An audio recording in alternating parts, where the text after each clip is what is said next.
Hey, I want to share a few tips with how to use the cherry picker here for engine hoist. The first one is how you move it around. If you're working by yourself, it's pretty hard to move this around if it's got a heavy V8 on it or something like that. I use a simple pry bar.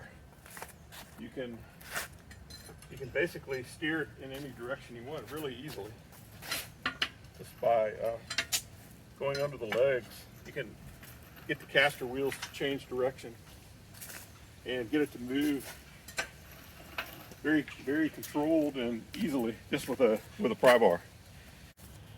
For the second tip, we'll have to take a closer look here.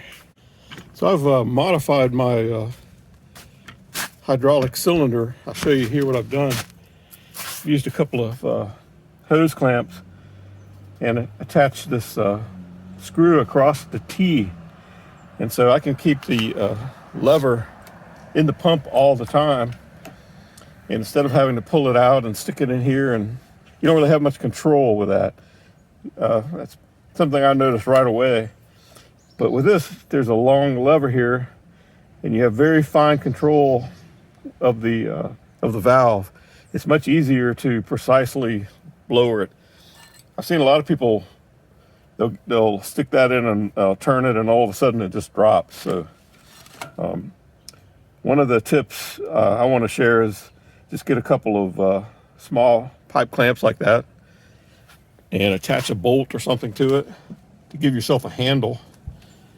And I've had this on there for years, and it really works great. Gives you a lot of control. And the third thing I want to share, modification I made on this leveler.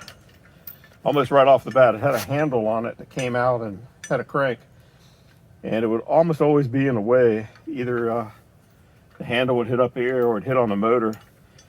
So the handle wasn't attached here. What I did, I just took it off and double nutted it here, and that way I can use just a socket on either side of this with a 3/4 inch socket on it, and I can adjust the tilt of the engine or transmission without having a handle on it. And, oh yeah, one other modification I made a long time ago. I welded a bar across this nut here, so I no longer have to have a wrench to adjust this. I can just use my hands to adjust it. Before, it just came with a nut and you had to slap a wrench on it, and you don't always have that available or handy. So that was just a quick, I think that was actually a piece of a bolt. I cut the head off maybe and just welded it on there. So there you go. Hope you enjoyed the videos, and good luck with your projects. So those are a few tips and modifications I've made over the years on this engine hoist or cherry picker.